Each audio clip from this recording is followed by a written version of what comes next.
This video that you're about to see may be one of the most upsetting videos that you've ever seen. It's in reference to a bizarre idea, but in reality it's even worse than a bad idea. And that is the potential of weather control. Weather control as in not only creating storms, but moving storms, stopping storms, preventing rain, causing drought, and even the possibility of creating earthquakes. Not done with seeding or chemical applications like they had attempted many years ago. That's not the case. It's electronics. Electronic manipulation of the weather. Sounds pretty spooky, and as a weapon, it would be possibly the most devastating weapons ever created. Because what we're talking about here is being able to control, manipulate entire nations by the force of weather without even sending a single, let's say, a military person into an area. About a year ago, when I spoke before the United States Senate, when we were testifying, a handful of us, patriots out here, that were invited by the Senate to come forward and speak relative to terrorism and the creation of the militia movement and the patriot movement across the country. And of course the intent of those people that were doing the questioning, if you will, the senators, their basic intent, of course, was to ridicule the American patriot, to mock us, make fun of us, destroy our credibility, make us look foolish or make us look crazy in the eyes of the general public. And the intent was, of course, that once they had accomplished that feat, then we would, of course, diminish in numbers and maybe just dry up and blow away. That maybe the Americans would look at a handful of representatives of the Patriot movement and just say, well, there's a bunch of screwballs there, a bunch of crazy people or radicals or whatever the case may be, and we certainly don't want to associate with them. So it would have been potentially the end or the beginning of the end of the Patriot movement.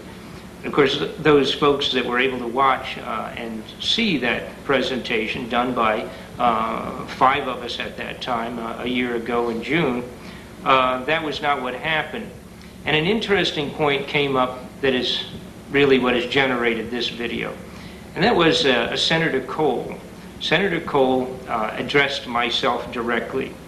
And what the senator asked me at that time was, Mr. Fletcher, a while back you made a statement to the United Press International that the government, persons in government, actually had means to control the weather, and that they would control the weather and put us into the New World Order by destroying our crops and food, etc.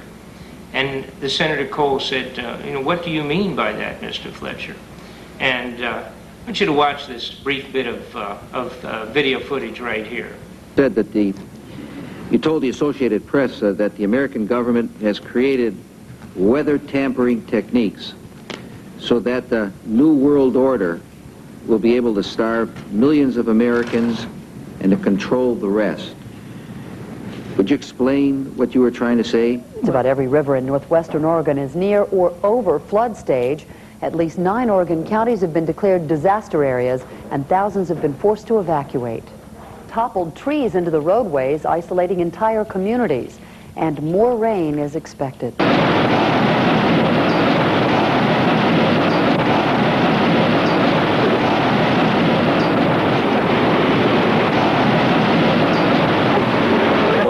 What did you mean by that, Mr. Fletcher?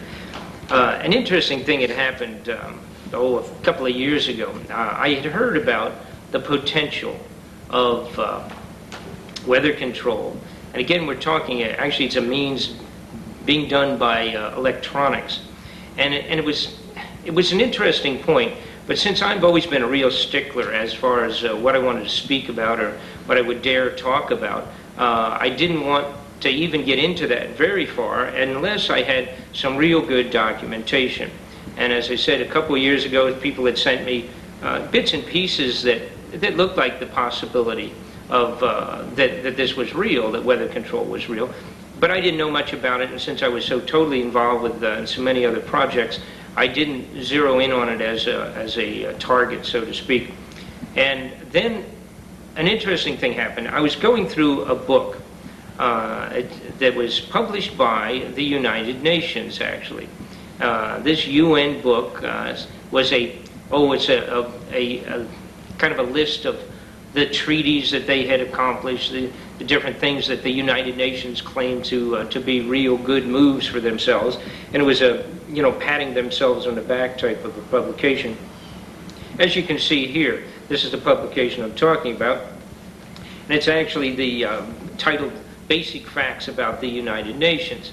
And I was going through it and just trying to see some of the ridiculous junk that they've been putting on us behind our backs that they in fact thought was a real good deal.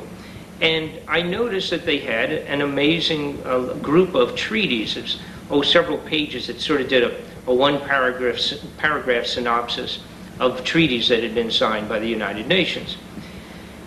And son of a gun, in 1977, I discovered that there was a treaty, as you can see here in this paperwork, there was a treaty that specifically said, they brought all the nations together in 77, now this is 20 years ago, that said that basically now that we can modify, create, and alter the weather, we have to agree that we as nations will not use it as a weapon of war.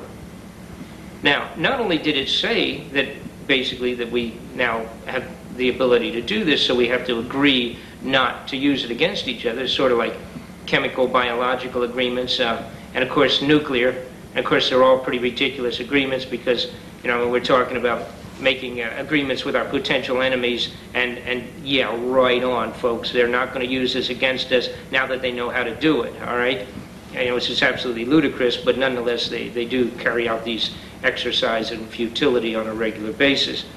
But they also, in this definition of the treaty, it said not only creating a modification of the weather and environment, but the creation of earthquakes and tidal waves, as well as the modification of general weather and environment. Now that's pretty heavy. Now, of course, as when I spoke to senators and congressmen and some other folks that are uneducated, and you bring up the concept of weather control, of course they say, well, that's ridiculous, Mr. Fletcher. And then I had somebody contact me and said that only God could change or alter the weather. Well, I wish that were the case, because then I certainly wouldn't worry about it. We would have to also assume that only God can split atoms and create atomic bombs and biological weapons and things that kill us and do electronic mind control, things of that sort. So I wish that was a fact, and unfortunately that's not the case. It was contact the United Nations and to get a specific copy of the treaty that they had put together that would prohibit the use of the military use of weather control, creation and generation of earthquakes, etc. And it was interesting because what I did was I called the people at the UN, and I got a hold of a very nice, cooperative little lady on the phone, and I told her what I was looking for. And since at that time I was doing some investigation for a particular congressional office, I told her that I was working, putting together a report that was going to go to the congressional office, and that we needed this particular, the text on the treaty to not use weather control as a weapon. So I had the date, it was a specific date in 1977, and the title on it, and she punched it into her computer. Well, she got back to me very quickly in just a moment or two, and she says, "Sir, I don't have anything on weather control and that particular weather modification or that treaty for that year. I don't seem to have that." So without batting an eye, since I did know it was their own publication, so I knew that it was a reality, I said, well, it could be that it's not for general public domain. I said, if you will, since we want to use this as part of a report to the United States Congress, if you don't mind, punch it up, go into it later on, go into your memory banks, the separate computer system that you had. I said, you'll find it, and I reiterated the exact date that the conference took place, and gave her the title once again. She wrote it down, and I gave her my phone number, which at that time I was still in Montana. And a short day, I guess it was maybe 3 days later, I received a phone call from this lady, and it was funny because at that time I was still in the militia of Montana offices, and I answered the phone, militia of Montana, and there was a hesitation on the line, and this lady said, well, I'm calling from the United Nations for Mr. Fletcher. I said, well, this is Mr. Fletcher, and she said that I knew who she was right away, and of course she said, who did you say you're working with? And I said, well, I happen to be in Montana right now, but we're putting together this report for the Congress. So that made her feel better, and so she therefore said, well, I do have the information you wanted on the conference, the United Nations conference on prohibiting use of weather control. So she sent it on to me, and as a matter of fact, she interestingly asked me, she said, are you going to need the legal, I'm trying to think of the terminology used, the legal certification of that treaty? And I said, certainly, we needed to have the legal certification, not knowing really what that meant, other than, obviously, if they send you the paperwork, it took place, you know, so, so she sent the entire paperwork to me on the convention. She additionally sent to me, in both French and English, from the legal department of the United Nations, the actual legal certification of the date, time, etc. on it. So what we have here, according to the Senate and Congress and other people, are folks that will look you straight in the face and say, well, the idea of weather control, creation of earthquakes electronically and all of that's absolutely ridiculous, Mr. Fletcher, or anyone else that might ask it. However, we find out that our nation 20 years ago actually went into an entire convention that said, now that we can do it, we promise that we won't use it against other countries. Well, unfortunately, that promise does not include using it against ourselves here in the United States. So, again, when Senator Cole had asked me what it was that I meant, inferring that the New World Order persons will utilize it as a weapon against us, that was what I meant. I pursued a little farther beyond the the information on the convention, and a friend of mine said, well, you know, there's patents on that equipment. And as you can see here, he's absolutely right. These are the papers, the paperwork of the actual patents done on the electronic means by which electronic waves or rays, if you will, can be utilized to block, stop, move, alter, change, completely block off and divert or whatever the weather. It includes creating lows, creating storms, expanding them, generating, and even generating ELF low frequency vibrations that actually can move Earth in the ground itself and possibly generate or slide and expand the possibility of earthquakes. So this is actually the patents on that equipment. So all of this is based on the brilliant discoveries of Nikola Tesla, who was a man that 75 years ago, actually the fellow that tapped into, created, or if you will, discovered the application of alternating current, the AC current that we use when you throw on your light at the house. It is a Nikola Tesla discovery, if you will, or by which to channel that and use it.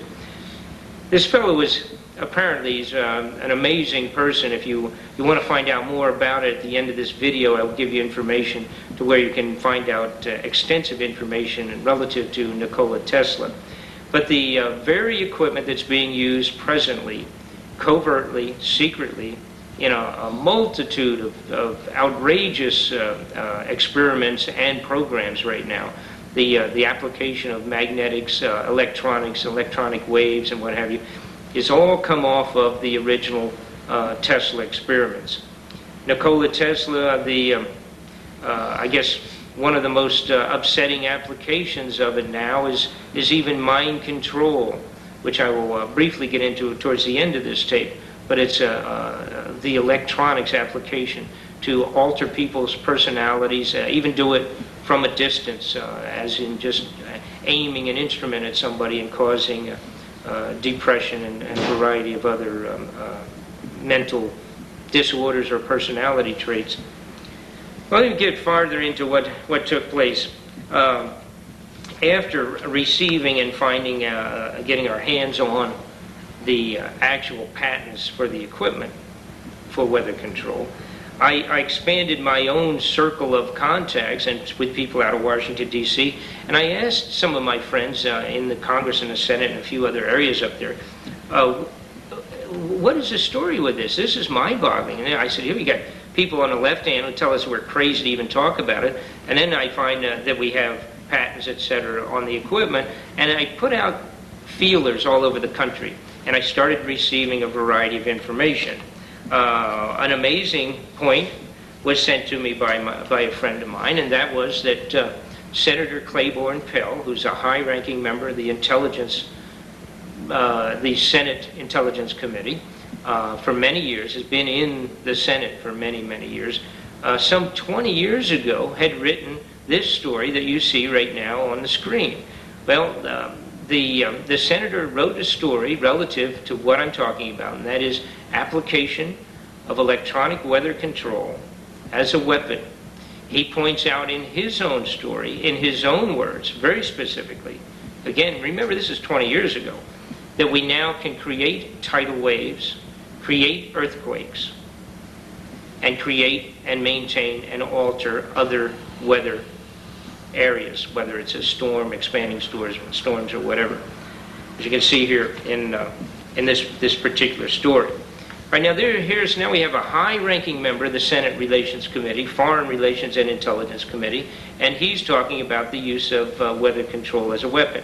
He also pointed out that, in fact, we had already used it, and it had worked well in flooding torrentially Cambodia, Laos, and during the Vietnam War. We used it as flooding as an application to flood the Ho Chi Minh Trail, and it worked very good. We bogged them down there, and then we were able to come in on top of that, of course, and bomb them, etc. So we used it as a weapon of war ourselves during the Vietnam War. Well, other folks contacted me and said, one gentleman wrote me, I think it was from California, and said, Bob, there is actually paperwork, an ongoing standard form in the United States government that's called an initial report on weather modification activities. This is a form that you fill out when you're planning to go out and screw up the weather. This is a government form, as you can see it right here, and you can clearly read what we're talking about here.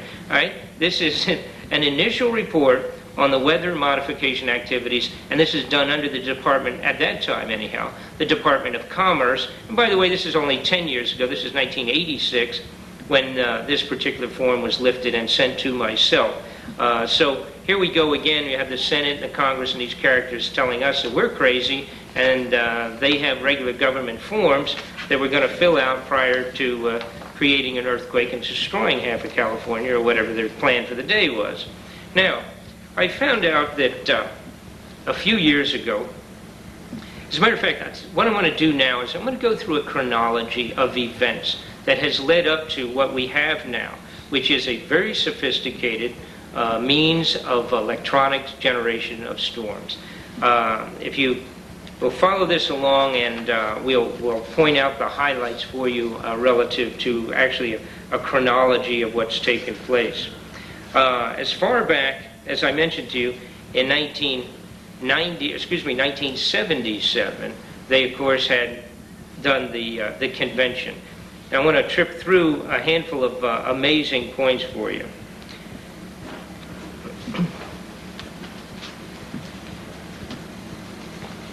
In September of 1989, in the Washington Post, they ran a story. Now, this is 89. They ran a story, and it was a coverage of a high-level meeting that took place in Tokyo on global environment. The speech by the president of the World Bank was rather amazing. It was Barbara Conable, C-O-N-A-B-L, made this statement. She said, while higher global temperatures may cause a number of disasters, they may also warm the colder, unproductive areas of the north of the globe and move those areas into a more productive status. Now, this statement was coordinated with the fact that the New World elite had already been warming the atmosphere in the most northern areas of the globe. And that was in 1989, after at least 20 years of global experiments with warming the atmosphere, shooting electronic rays, if you will, into the ionosphere and altering the temperature, etc. So when we get talking, and these people are synthetically warning us about stupid things like you use too much deodorant with hairspray or something like that in the morning, and you're going to end up warming the globe. They need to stop fooling around electronically with the ionosphere, because that's where the serious global warming is coming from. They set up 2 months later, in November 1989, a list of specialty GWEN towers. This is ground wave emergency network towers, was put together by a group of scientists, and I was able to receive those while we were up there in Montana. And we have here, as a matter of fact, just very briefly, I'm going to show you this. This is a locations of many, not all of them, but many of the GWEN towers that can cooperatively function as transmission towers or transmission points to assist in altering the weather. The GWEN towers, of course, are being told, we're being told that this is a ground wave emergency network system, that if in fact there's an atomic attack, for example, that this system will function and they'll still be able to communicate. Well, I've looked at many good photographs of Hiroshima, and I have some kind of a gut feeling that the GWEN tower system will not be working very well if in fact we have a nuclear attack in the United States. So I believe that may possibly be obviously another one of their smoke screens.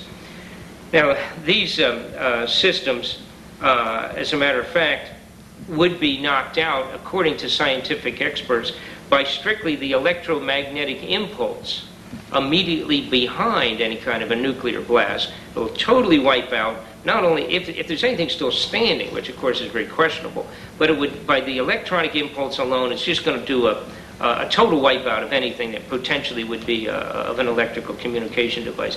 So it's almost ludicrous that they're pulling this on us and telling us that that's what this is for, right? Now, interestingly enough, back in the 93 floods, in 1993, in the Midwest, after these GWEN towers were put up, some of the very center points where they had done some of the very first GWEN tower constructions was where we had the unbelievable 1993 floods that totally wiped out huge areas of the United States and the farm areas. Now, the system they used is similar to what the Russians had done, which was called the woodpecker system. The woodpecker system, it actually got its name because when people would hear the system turned on, that the Russians were using over here, actually, if you will, as a weapon against ourselves, it made the sound, the rapping noise, electronically like that of a woodpecker, so it got the slang term hung on it as called the woodpecker system. And what it does is alters the magnetic fields in localized areas. And by doing that, it actually stalls or blocks off weather fronts. So if you have a system running through a country, across the country in a given direction, by putting up this electronic alteration of the magnetic fields, it actually can stop it off and either have humidity, for example, back up and drop to an extensive amount of rain in an area, or channel it off so that it'll curve and go off into an opposite direction, and which obviously by doing that, for one thing, you can create droughts. As you can see here, droughts, not only in the United States of America and in foreign countries, are unbelievably devastating. We presently, for example, have obviously the real terrible weather. A few of the locations of these towers were announced out directly, and I will give a few of those. It's Mechanicsville, Iowa, Ledyard, Iowa, Chelsea, Wisconsin, Shepherd, Minnesota, Curryville and Dudleyville, Missouri, Whitney, Nebraska, and several locations in Montana and Colorado, where the GWEN towers are profusely set up and can function well in conjunction with the huge facility that's in the Alaska area. It was formally announced that the ice cap regions in the Arctic had begun a serious melting around 1976 and 77. Well, now, that's real curious, because this was not only the time when the Russians had started their first weather control modifications and electronic alterations of the atmosphere and weather controls, but it was the same year, 1977 was the year of the United Nations first convention for the prohibition of the use of these controls for military use. The Washington Post, January the 28th, 1990, ran a story by a British scientist that had discovered this major event. 15% of the entire ice cap had melted in a period of 10 years. That's an amazing 115,000 square miles of ice had melted all of a sudden. And again, it corresponds directly to the period of time when the Russians had started shooting their own, forgetting our disgusting under-the-table operations, the Russians had already started profusely bombarding us with their weather control equipment. What this does, and I'll get a little more into the technicality part of it later on, but basically it's a heating device. In 1990, in June, the magazine titled Progressive Magazine did a large expose report on the Gwen Towers, explaining that the towers have as many as 100 copper wires fanning out from the base of the towers underground. And they test the Gwen Tower transmissions every hour of every day. Now, a frightening effect of such electromagnetic transmission tests would be the effects of electromagnetic radiation of people and the animals that are close by, which is another whole separate concept introduced by the top secret programs of MK Ultra, which was the electronic mind control and operations of scientific experiments carried out for years by our own secret government in the United States, in hospitals, unsuspecting civilians, military personnel, and this electromagnetic application to actually alter, change, and make people crazy in some cases, was done profusely, secretly by MK Ultra. Although the frequencies of the Gwen system is slightly different from that of the Russians' weather control, as the system is allowed to grow, the New World Order will be able to fine-tune this thing. As I mentioned before the Senate, they will be able to fine-tune their variety of electronic equipment and be able to totally control, simply at will, the weather in the world. Now, in Russia, this is mind-boggling when I found this out, and it's supported totally by standard media, if you will, which surprised me as well, because as it stands now, the media doesn't want to get into any of this very much.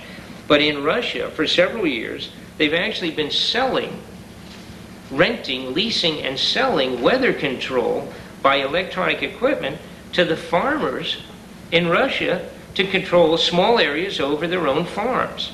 Now, a fellow named Dr. Becker, who's an expert on biological magnetism, pointed out in a book that he had written, which was titled The Perils of Electropollution, how the effects of electromagnetics and the excess thereof could affect mental and physical health of people. And in the New York Times, it was admitted that the snow cap at the North and South Pole was shrinking away. Back in 1991, July the 4th, they ran a story in the New York Times and said that from some strange reason that the scientists over here couldn't figure out, both the caps were shrinking and melting, and of course they blamed it on general global warming without pointing the finger at the electromagnetic applications of the HAARP and Gwen programs. In 1991, in the Alaskan Daily News, they ran a story on the operations in Alaska about the brilliant light shows that were taking place in the skies over Alaska.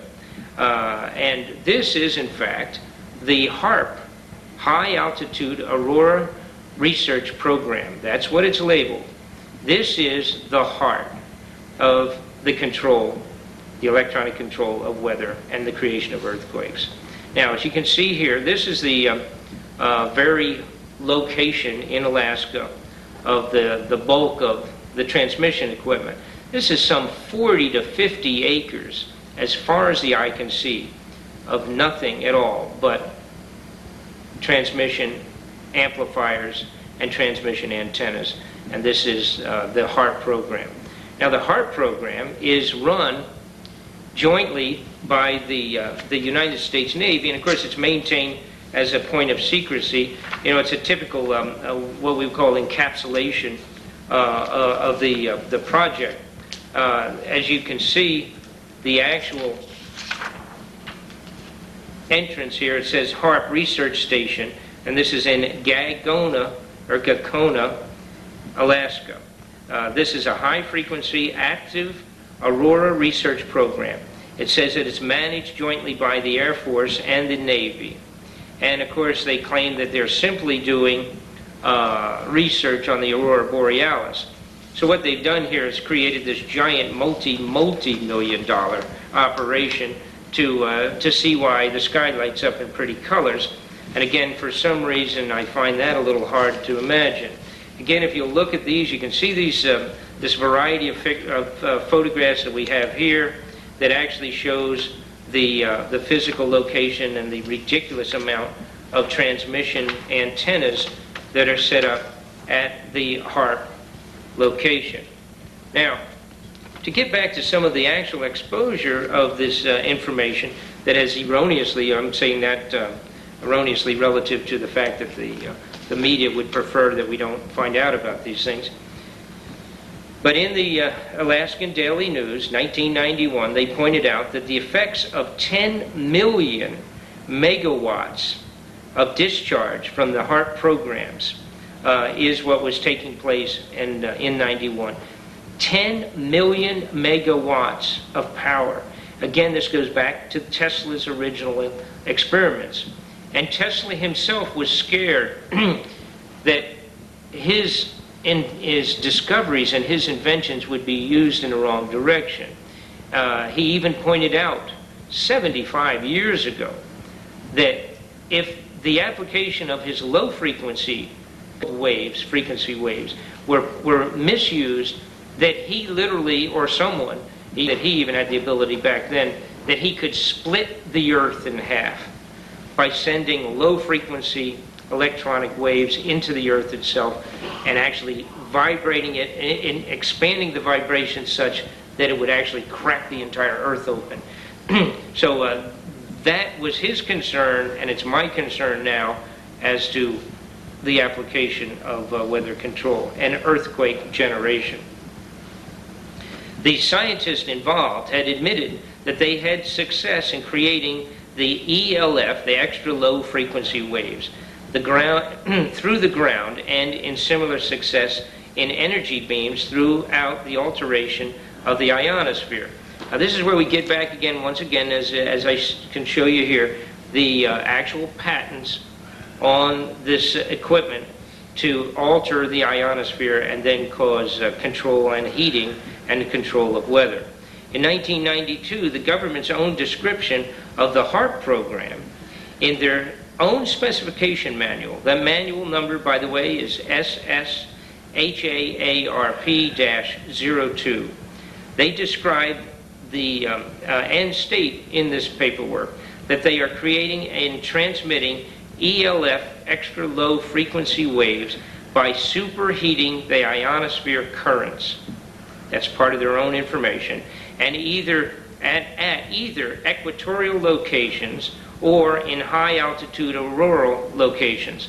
That's one of the reasons specifically, as a matter of fact, for locating the HARP up in Alaska, is that it's even the gas in the atmosphere is appropriate for conductivity, as you saw that amazing little demonstration at the very beginning of this tape, that amazing releasing of energy and the leaping of energy through the sky or through the air there.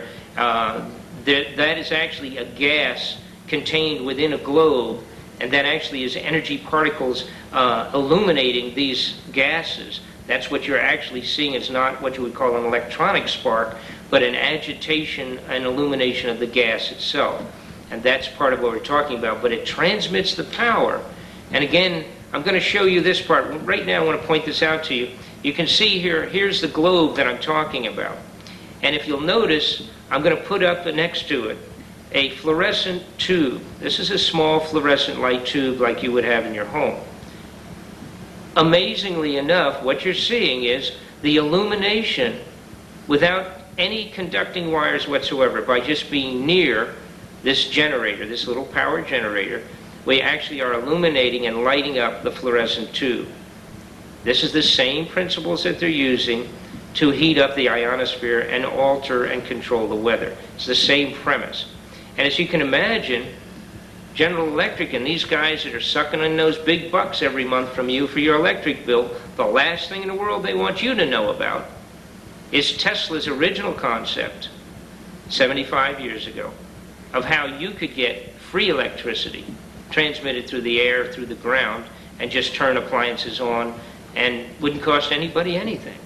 No transmission cables. All these stupid wires all over the country wouldn't even have to be there.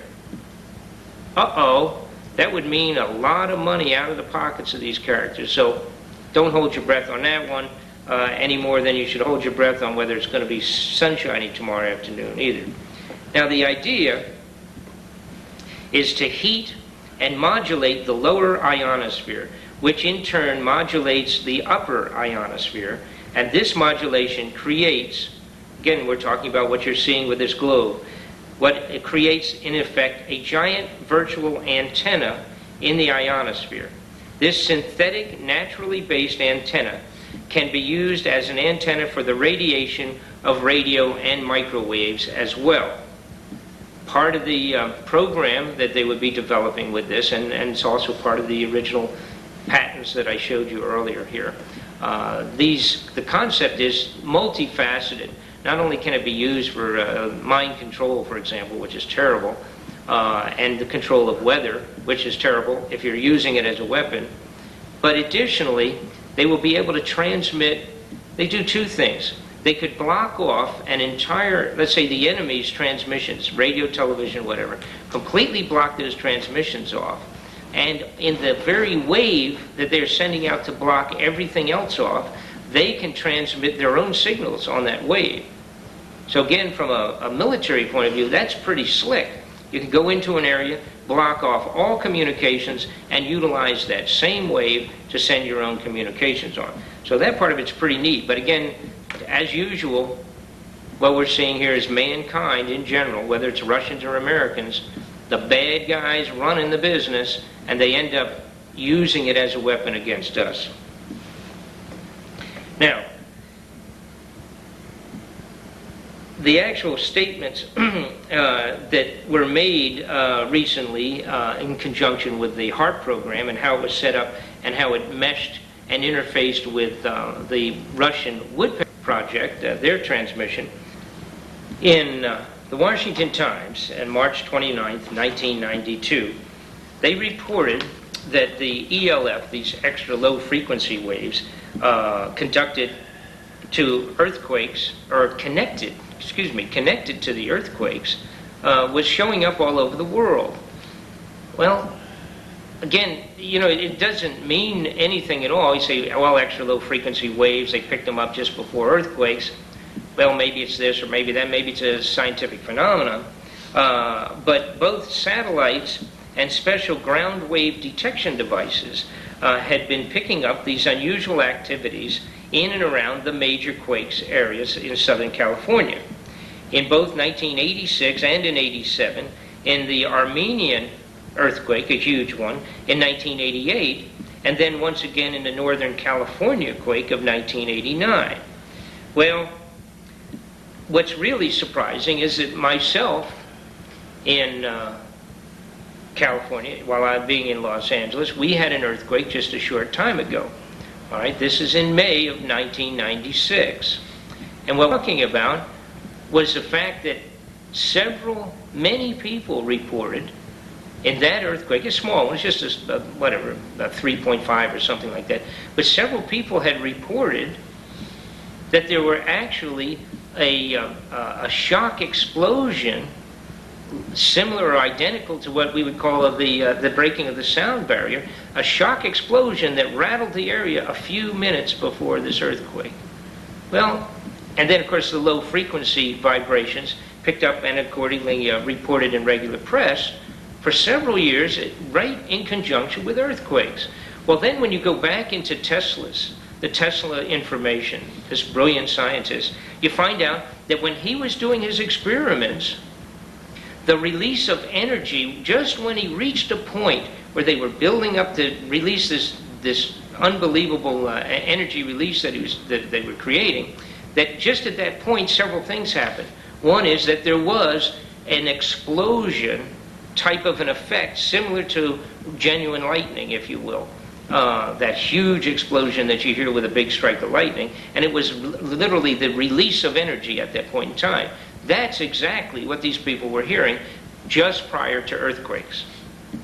Sorry about that. This has nothing to do with anything else other than weather control.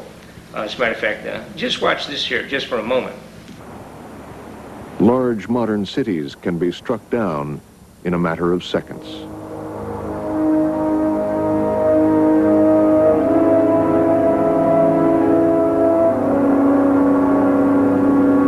This could be Los Angeles, San Francisco, Tokyo, or any city close to a plate boundary. On the night of the quake, 300,000 people became homeless, in addition to the 5,400 who died. 180,000 buildings were destroyed. 1 million people were without food and without water. The cost in cash was $147 billion. The problem cannot be ignored. Additionally, for example, when we're talking about these energy releases, which is the sonic boom effect, and even electronic releases, for example, in Athens, Greece, you have to remember this, and when we talk in terms of world control and new world order and the weather control, this really is a world problem. Obviously, we're concerned about our own situation, but the reality is the new world order, the one world control, the mind control of people, the military aggressive training our local police, the increase in unconstitutional laws and those types of things, and weather control is a global problem. In Europe now, sidebar here, just a little sidebar, for example, in Europe now, the laws in England now is that you cannot group together in a meeting of larger than 8 people without having a permit. So be watching for that here in the United States. What's wrong with that picture? It is a global problem. Now, in Athens, Greece, the university there, which has real good seismographic and testing devices, picked up these same strange vibrational type explosions prior to their earthquakes. There's 6 out of 7 of the earthquakes of any concern in Greece in the last few years had the advanced extra low frequency vibrations detected immediately prior to every one of the quakes. The patents in that Eastland transmitter, based on Tesla's old works, states that this concept would work to modify the weather at command. That's in the patents. And the interference with air transmissions of signals, and even to expand into the possibility of concentrated laser beams, which is something that we'll cover on a separate videotape relative to the secret weapons that they've been putting together. The strange colored atmospheric discharges that take place in conjunction with these low-frequency electronic discharges prior to both strange storm movements in the atmosphere and along with the earthquakes are really amazing. Now, a year and a half ago, maybe 2 years ago, I was driving back with other people from the militia from Seattle, where we had actually gotten stuck We'd gone to Seattle from Montana. We had done a presentation, and it was one of these, boom, over in a couple of hours, there was this bizarre snowstorm that came in to Seattle, dropped like 1.5 feet of snow in a short period of time, and it had even locked us in. Many people couldn't even get out and couldn't move about, and it was rather devastating because it was like very instant. It was an unexpected snowstorm. And when we were driving back the following day, we were driving back, going east, through some of this continuing snow, that I'm talking huge flakes, kind of overnight, or not even overnight, but in a few hours, huge accumulation. And we couldn't believe it because we saw one of these energy releases ourselves. And of course, we're always telling everybody else to make sure you have a camera with you, and of course we didn't have one, so I have to cop out on that. But we watched and we saw a lightning type release of energy shot from the ground up, then became what would describe as a flame like from a candle at the top of this spike. And then it slowly expanded into the atmosphere itself, and it was basically blue. It was a blue spike and a release of energy. This is identical to what Tesla, again, described in his energy release and the related experiments. Now, if you look here, this is a story where regular scientific news were trying to figure out why these huge energy releases of blue spikes are taking place all over the United States at the higher level of the atmosphere and the ionosphere, and that airplane pilots, for example, and the military are checking, are seeing them. They don't know what they're from because they're not part of the program, folks. And the legitimate scientific community, as you can see in this little story here, that scientific community is questioning what's going on here with these electronic releases. They have no idea what they are. You have a better idea what they are by the end of this videotape. In March of 1996, there was an earthquake, by the way, one of thousands in Southern California. It was a 4.6. The reports on the television, which I had mentioned to you earlier, were that there were loud, audible booms, sonic booms, a few seconds before the quake. Now, again, what's interesting is that it was, in fact, put on regular media, and hopefully you can get a look at this right here. This is some of the news coverage on that very earthquake we were talking about. This is a 4.6 in Southern California. Can you imagine how upset would the Japanese be if they thought that the quake in Kobe, you can see some of the destruction here from the Kobe quake. Can you imagine if they thought that the Kobe quake was generated by someone? So an interesting thing happens besides the general losses, but what takes place in a port that was a major industrial port and a shipping point, etc., for Japan, when Kobe, Japan was destroyed instantaneously with this devastating quake a short time back. As you can see, some of the footage, the footage I have here on this earthquake is just devastating in Kobe. But what took place is the transmission, the shipment of all the goods and materials, the economic base was instantly moved from Kobe to another port, or other countries took up the slack on things that were to be shipped. We're talking billions and billions of dollars in goods and materials that one area of the world was set to ship, has now been transferred, and somebody else has got the benefit of this earthquake. So we instantly realize, of course, that the idea of earthquakes and weather control is economics. Economics, that's the point. Now, the original holder of several of these patents, that was Dr. Eastland's that I pointed out to you, and I'll throw these back up on the screen so you can see these once again. In those originals, he stated that he did not think that the government had accomplished, this is recently, Mr. Eastland had stated that he didn't feel that the government had accomplished the necessary antenna concept to transmit the magnification of the waves in his original paper.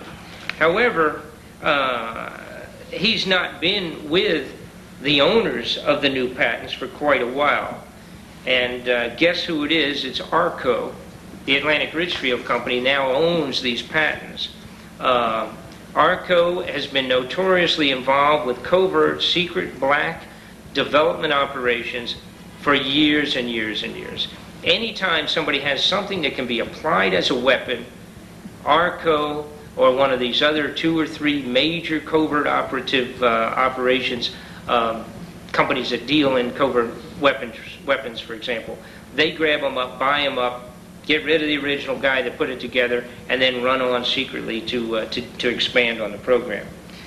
So, son of a gun, here we go again. We find out that ARCO, which, as I said, been involved with so many scurrilous activities, including mind control, biological, chemical weapons, and all of that, they now are the holders for the Eastland patents. In another patent that's related to the same patents that we're talking about, was done by Simon Rameau. This is a patent number 4,712,155, December the 8th, 1987. In this patent, the outline is completed for the electronic interference and potential alterations of the protective magnetic field surrounding the Earth. This could cause not only weather changes, but catastrophic alterations of nature's balance. This is again one of these things, the old story about it's not nice to fool with Mother Nature, and we are witnessing some of the worst of the possible, let's say, effects of fooling with Mother Nature at this time. In the New York Times, March the 31st, 1992, a report about the magnetic field of the Earth was done, pointing out that the magnetic poles have most likely switched or reversed several times in the lifetime of the Earth previously. Right? We're talking even going back prehistoric times. We're talking the switching of the negative and positive charges of North and South Pole, which of course the ramifications just in regular nature are beyond our wildest imagination. I mean, you couldn't even, there's no way to even imagine what would happen with that instantaneous polar, the possibility of the ice age coming back again, for crying out loud, very likely from something like that. And the switching, which just could be devastating, for example, with every electromagnetic field on Earth. We're talking videotapes, transmission tapes, radio, television, every single electric motor. Just we forget about. You throw the switch on for something, it runs a motor, it runs on, that's what it is, negative and positive polar circulatory movement on magnetism. Well, what happens when the whole thing shifted, folks? I don't know, you'd slam everything into reverse, it would blow probably every electrical motor-driven device on Earth simultaneously. Whew. That's pretty heavy. By the way, this is a release in the New York Times, March 31st, 1992. Transmitters and even magnetic storage of all the information of every bank computer and everything that's on magnetic tape would be erased. Potentially, that's a possibility. One of the greatest press releases that I've ever come across in relative to this fooling with the weather, as it relates to weather control, was done in 1992 in the New York Times, September 24th. By the way, I'm giving you these dates for the folks that just have to have more evidence than what we can give you here. Go to the library and drag these newspapers out for yourself. Look it up yourself. Read the stories so that you know that it's not something I made up this afternoon. It's the New York Times, 1992, September 24th. They did a story about the Russians, so what I briefly mentioned earlier, the Russians selling the weather electronic equipment to control the weather over their own farms and ranches. 1992. And the follow-up was done in the Wall Street Journal, October the 2nd, 1992, and it stated that in Russia, the technical company called Elate, that's E-L-A-T-E, Intelligent Technologies, Inc., Elate Intelligence Technology, Inc., was selling the use of weather controls. Elate has on its business cards, weather made to order. Now let's see. What was it that Senator Cole said? Let's look at that one more time. On April 21st, you said that you told the Associated Press that the American government has created weather tampering techniques so that the New World Order will be able to starve millions of Americans and to control the rest. Would you explain what you were trying to say? Well, what I was trying to say is exactly what I said. There is weather control techniques. We have a complete package on that, which I did, but I certainly will see to it that it is brought in for the record. Number one, the entire patents on the equipment. Number two, Senator Claiborne Pell's complete statement and story of his own that not only does it exist, but that we even utilize it as far back as the Vietnam War. You might want to touch base with Senator Pell. I just want to repeat before I turn to So yes, but we do have all that information. You're saying the government has created weather tampering techniques so that the, quote, New World Order will be able to starve millions of Americans. Worldwide. Millions of Americans, and to control the rest. Yes, sir, and that's my belief. As bizarre as that sounds, if somebody had told me that that equipment even existed 10 years ago, I would have thought, sir, and at this point in time, we have all the documents to prove it. And if you think that 85 tornadoes takes place in the middle of our growing area by simultaneous accident, I'm sorry. With the equipment that's already set up internationally, and as bizarre as that is, it is proven and documented. We will supply you with those documents. As bizarre as that is, I would say that weather wars, and this is quoting actually Senator Claiborne Pell himself, that they are the greatest weapon ever created in the world, and that's the Senator's own statement. So yes, I do stand on that. Thank you, Mr. Fletcher. Thank you, Mr. Chairman. Senator Cole, what I said is what I meant. To get back to this amazing company, this is a Russian company that's selling weather control, folks. 1992, exposed in both the Wall Street Journal and other New York Times and the major newspapers. The guy that runs this thing, and I'm going to say his name wrong, but then I don't care. His name is Igor Pirogov, or whatever it is. I don't have any idea. But he's the commercial director, all right, for this company that's called Alate, the technical company that sells weather. Listen to this actual statement made by the people in Russia that are controlling the weather and renting, leasing, or selling it off over there since '92. The director stated that Alate can fine-tune the weather pattern over a 200-mile square area for as little as $200 US per day. The 200-mile range, by the way, is exactly the standard range for the Gwen tower systems in the United States of America. I know, it's just another coincidence, Bob. Don't get excited about it. The Wall Street Journal, however, continued in their story and said that, quoting Mr. Pirogov, that the company can clear off areas of smog, divert typhoons, and chase away acid rain. He stated they could have changed the Hurricane Andrew, which, by the way, was did such an unbelievable amount of devastation in the United States. They said they could have changed the direction of that if they had wanted to do so and turn it into a small little squall. All right? The importance here is to note that the reverse, obviously, of that same situation certainly would be the truth. And that is that not only could you dwindle a storm down, but you could expand it, create it, double it, increase it, or magnify it, and that you, of course, according to them, divert it in any direction. Now, you have to remember what I had mentioned earlier, and that is that there was secret cooperative work between the Russians and the Americans going way back 20 years on this project. So it's not like it's just something that somebody else has out here and we don't have it or we are not using it. That's not the case. The head of this Alate company that controls or has the ability to control the weather from Russia, and again, this is part of that old original woodpecker signaling device and or control mechanisms. He said that he had described, and this is amazing because this is the guy's own words himself. He said, we have here at Alate what we would refer to as weather extortion For a high fee, his company can guarantee the weather conditions over an outside event. However, on the other side of it is that if you don't cooperatively come up with the fee, you will be rained out, or they will create a storm that would totally destroy an outside event, and he himself refers to it as weather extortion.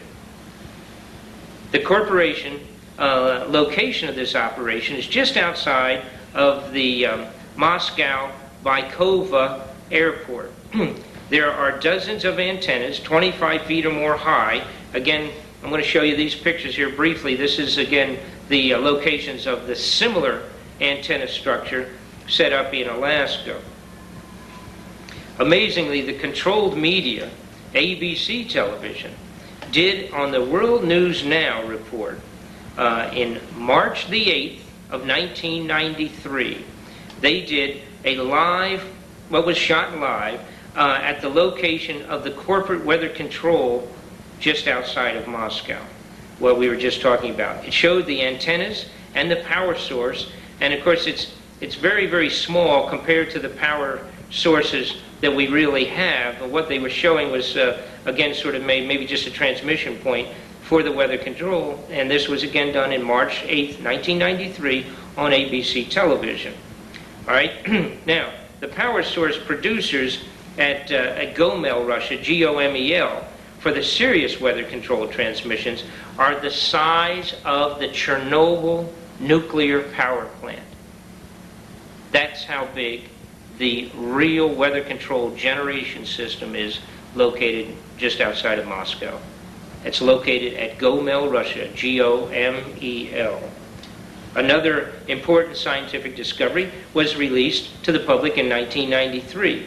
Now, we have to remember something, and that is that typically when something's released relative to an electronic, or not even electronic, but any type of a weapon device that's been created, or a new aircraft, or an amazing discovery, and even in nature, quite often, if it's something that we have secretly been putting together, they may have already had this thing, 25, commonly it's almost 25 years before they tell us about it. The stealth bomber was witnessed almost 20 years before they brought it out and told us that they were thinking about building one. All right, this is a typical situation in secret government that we've allowed to be created here, and that is that these secret covert operations create weapons, create equipment, create materials or whatever, and then let you know about it. But in 1993, they came forward with an interesting release of information. This was a fellow named Reginald Newell from MIT. And he's in the Geophysical Research Department. And he stated that they had discovered, this is real important when we're talking about the flooding that's destroying the United States crops as we speak today, strange weather. This is real important.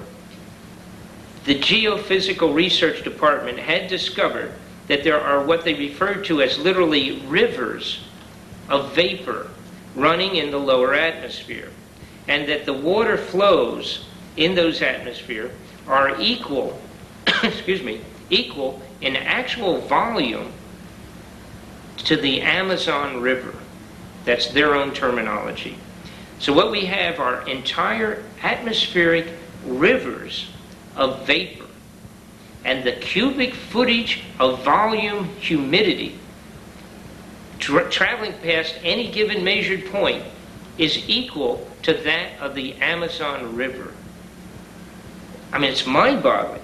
And we'll get to making a real serious point about this, but climatologists have known for years that the vapor flows rise up into the atmosphere around the equatorial areas and then flow to the poles of both north and south as the magnetic flow, as they're actually drawn into that typical magnetic flow around the world from north to south, or south to north, depending the situation. And what they've discovered, follow this now, that, and this has been verified by satellites, as a matter of fact, that they verified the flow of 5 individual rivers of atmospheric water vapor flow. Now, again, you have to remember, as things, if you just look out on a foggy day, that's what you're looking at, is nothing but water vapors, all right? And it doesn't mean much unless it accumulates and groups up together, or is blocked off or whatever, or even if you take your hand or a piece of metal, cold metal, to form some condensation, you'll run it through a fog, and you look on it, you'll have water running down the, because it's accumulated. But when you have the volume, they located 1.9 miles above the Earth and stretched out 4,500 miles, that there, and as much as 400 miles wide, rivers of vapor. Now, here's what happens, obviously. When you stop this off electronically, by altering either fooling with the electromagnetic fields, etc., or utilizing Tesla's concepts, you can block it off. Block off this river. Well, what happens? You know, if you just throw enough of it into one place and stop it off, it's going to start accumulating. It becomes rain. This is exactly what was done over the Mississippi River a short while back when we had unbelievable 45, 60 days of continuous rain. That's what was done. They simply put up an electronic blockage with their equipment, block it, and maintain it. Now, if that equipment's not there, it just runs on and just stays, as we're going to refer to it as a cloud, but they refer to it as literally a river of vapor running at 5 miles above the, or 1.5 miles above the Earth. The volume, the flow of these vapor rivers has been measured at 165 million kilograms of water per second as they flow in their natural state. That's 340 million pounds of water per second in the atmosphere. And they simply have figured out how to block it, alter it, change it, direct it. You let it group up, you block it off like a dike, and it's going to fall and become rain. And if you do it for a long time, you've got major, strange weather all over the United States destroying the crops. With the application of the ELF generators, the low frequency, all right, they actually do these electronic jammings, all right, as you saw in 1993.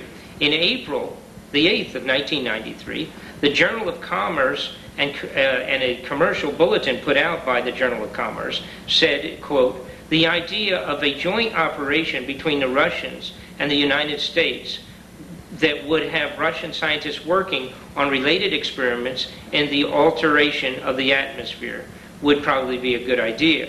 This is in 93. Now, here's what they were talking about. And that was that the Russians would come into the United States and work on the ultra top secret Lawrence Livermore laboratories in America, and that the project was an expansion of the old Tesla concept. In June of 1993, this is important, Les Aspin, head of the Defense Department at that time, gave the go-ahead for the Gwen Tower systems.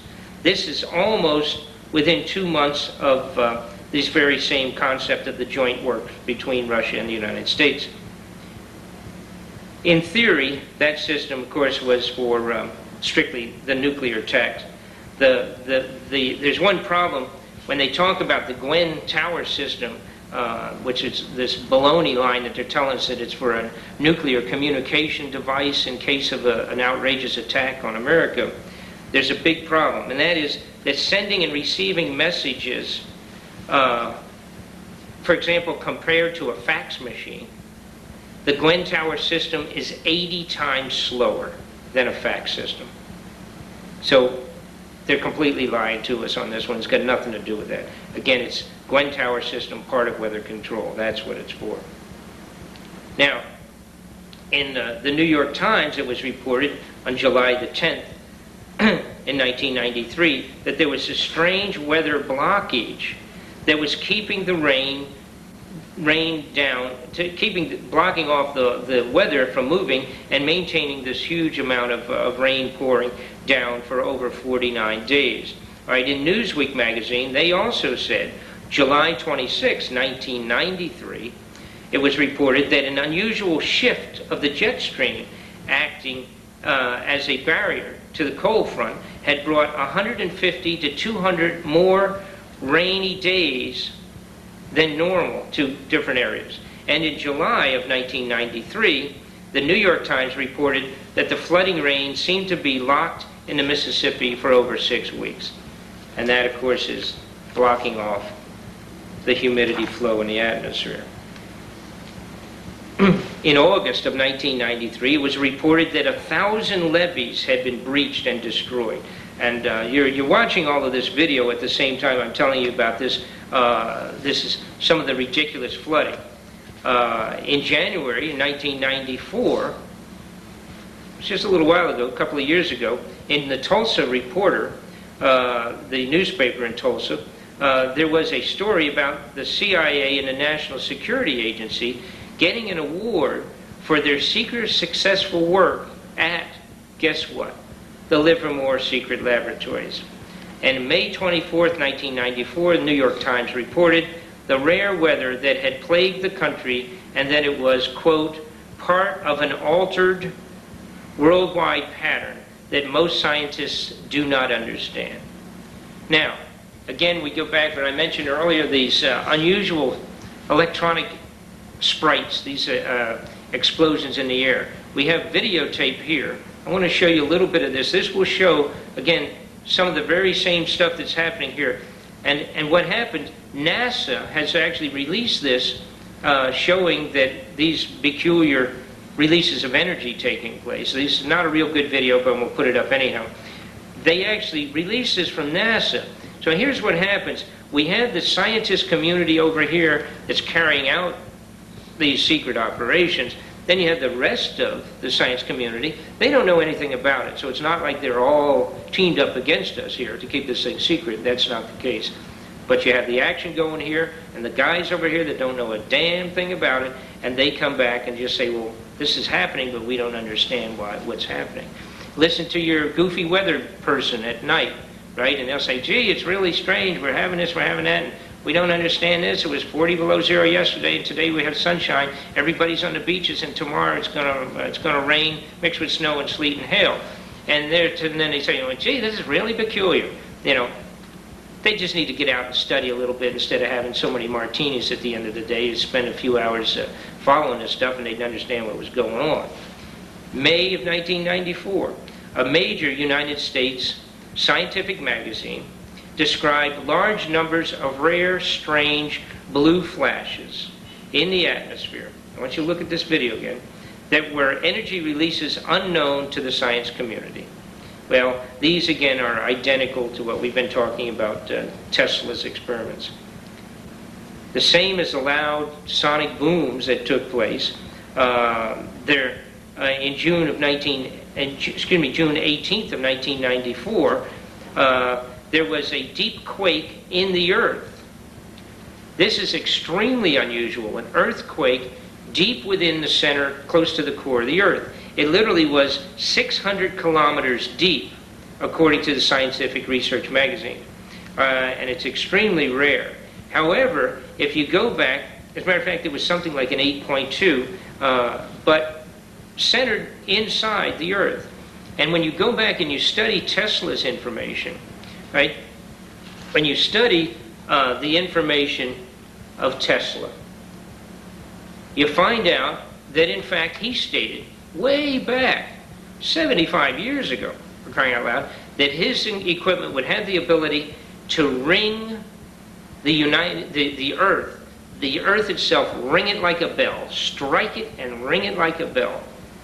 And that's exactly what the description was by the scientists just a short time ago on this thing that took place, an internal earthquake that shook the entire crust of the earth like a bell. It's almost used the same words. Later in July of 1994, where the floods in Alabama had occurred, they were the worst floods in 500 years. And it's interesting, at this time was when, in that very same period of time, that they had done experimental beam laser shots from one of our satellites and also from our space shuttle. cooperatively with some ground-based electronic equipment. Whether they're connected or not, I'm not sure, but during this period of time was when some of the most outrageous equipment, some of the most outrageous weather-altering modifications seemed to take place.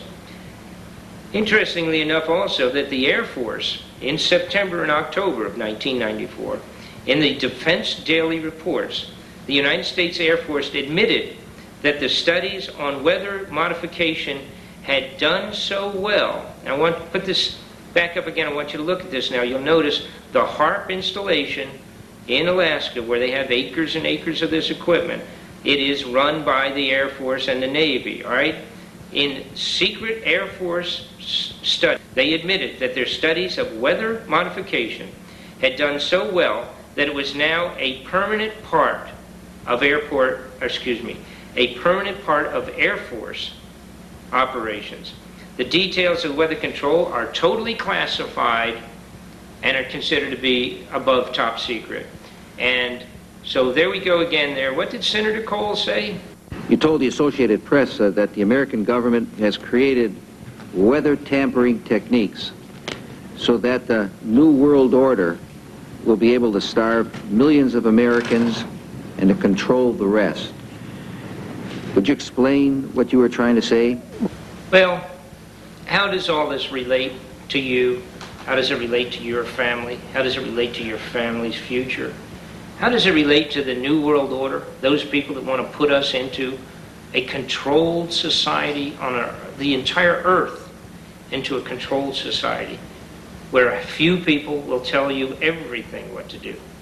Bill Clinton, as of this week, is recommending that all the United States, states, city, counties, etc., put together curfews so your children cannot be out past 8 o'clock.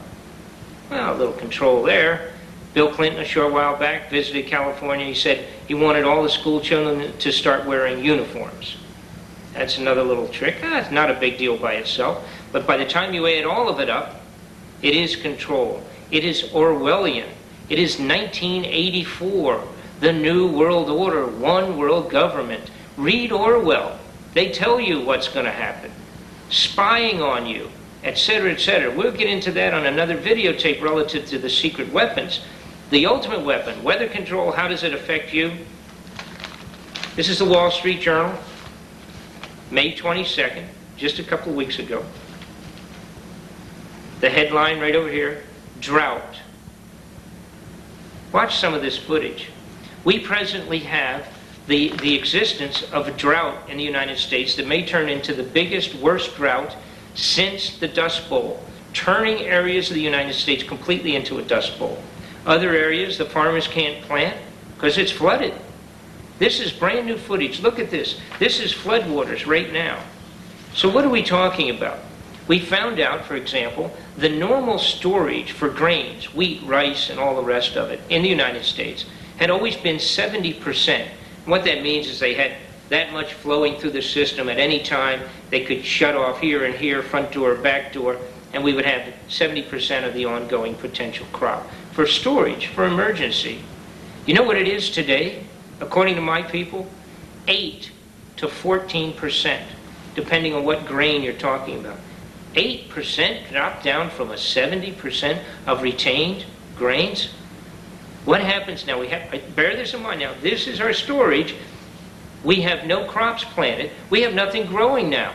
As of today, there's nothing happening, folks. They haven't been able to put the corn in the fields. And if they don't get it in pretty quick, it's going to all be frozen and destroyed from cold weather because of the late planting. So let's figure it out, guys. That's what it's about. Control, weather control, United States of America, worldwide, but the United States of America control weather to destroy our crops and our food. How does it affect you? Next year, 9 months, 10, 12 months from today, there's not going to be any food. I hate to tell you this, guys. When you go to the grocery store, they don't grow that stuff downstairs. See, it has to be growing out here for next year, next month, 6, 8, 5 months down the line. We have to have the stuff in the ground growing. When you have floods, frost, hail, droughts all over, depending on where you're at, and we can't produce product, this may be 1996 and 97 may be the first years in the history of the United States that's been recorded when we do not have enough food to feed ourselves. Now, an interesting thing happened. I want you to look at this. This was done a while back that talked about the fact that there's probably going to be less meat around. Well, see, now that's another problem. See, if we don't have grains and foodstuffs for the beef, we also are going to have a shortage of meat. We also, of course, had the disease. We had the mad cow disease. It's not reference to any of the people in the Senate and the Congress. Let's not get this mixed up. This is mad cow disease. They have a different disease up there. Okay, it's mad congressional disease. That's a separate thing, and it comes from too much martinis and a lust for wealth. It's a different problem. We address that in another tape. This is mad cow disease, pretty serious. It's wiping out all of the meats overseas. We've got it here, not too bad yet so far, but we do have other things. You're going to like this one, folks. The honeybees, not only honeybees, but the bees, the pollinating bees, are dying in the United States of America. Profusely. The report I have through somebody at the Commerce Department said the possibility of 80% of them are already dead. There's some kind of a little mite, a strange little mite that's gotten into the bee community. It's killing them. It's like a cancer for bees. Now, well, people say, well, gee, that's right, we can live without honey. That's not the point. These are the bees that pollinate all the rest of the vegetation out here. Now we have drought, floods, and a lack of pollination, no stored grains. By the way, we are still, of course, fulfilling our obligations to Russia and Red China and shipping them their grain. You need to touch base with your congressman. Look at this one. This is another nifty little thing. You can't read this. I apologize. This actually can't read it at all. But what it is a year or so back is a plan that they started where the United States Department of Agriculture would deploy the United States military to supply the foodstuffs for our schools. Somebody needs to explain that one to me. It's another little bit of control. But how does it affect you? It affects you not only in the, of course, storms, like this storm that just took place. Again, now we're up to date right now. This just took place. This was unbelievable tornadoes popped down in the middle of the United States where they commonly don't have them. Wiped out almost 1,000 homes last week. 1,000 homes. Look at this footage here. Tornadoes. Well, not only do you have the financial burden of trying to rebuild these areas and all of that, but if we don't have any food next year, we're in trouble. Well, what's the solution? This is a huge problem we have, obviously, and the exposure of the problems is certainly the first step. The next step has to be, what can we do about it? Let me make a couple of recommendations. At the end of this videotape, I'll show you 2 800 numbers, free numbers. Won't cost you anything. Contact your senators, contact your congressmen, contact everybody's senator and congressman. It doesn't make any difference where you live. Contact them and just complain. And, ask them, say, hey, what's the story with the possibility of this HARP program as weather control? We want it, tell them, you want it declassified. You want the Air Force to declassify and the Navy to declassify the information because we want to know what's happening with our dollars and, in fact, are they changing the weather to destroy the future of our foodstuffs? Call these people. I'm going to give you those numbers. And what else can you do? Well, hopefully you're part of a good, active patriot group right now. And if you're not, develop one. Contact me. I'm going to leave a couple of numbers or a post office box where you can reach myself. Contact me if you'd like. I'd be glad to help you out if I can, aim you in a direction along with other people in your own area. But additionally, how about in your patriot group right now or your militia group, let's get a couple of people to go out and go to the libraries, take this material out. We certainly can supply it. I'd be glad to supply. I have the entire report for you, a weather control report that has all these documentations. This is available to you. You can get them from us or go out to yourself, go out to the library or whatever, generate some of the same information for yourself. If you want to, drop us a note. It's a $10 donation for the paperwork on this, but you physically will then have it in your hand, and we'll be glad to send it to you. And what's your program? Get with the PTA of your schools. Get with the other people outside of your normal circle of friends. You know, we all have wonderful friends in the Patriot movement. Get with outside of that. You know, we keep talking to each other, we're going to go broke sending faxes to each other, right? All right, so let's not do that. Get with other people. Get with their PTA. Request that they watch this videotape. Show them this videotape at the Kiwanis Club, the Rotary Club, your business club. You know, you got everybody's affected by this. It's all over, folks, when we can't eat. So do something about it. Take your club, your group, your organization, go out beyond your own boundaries, take this videotape, and let people see this video. They have questions, they certainly can get back to us, but most of the questions, unfortunately, have been answered. Do something about it. Thank you.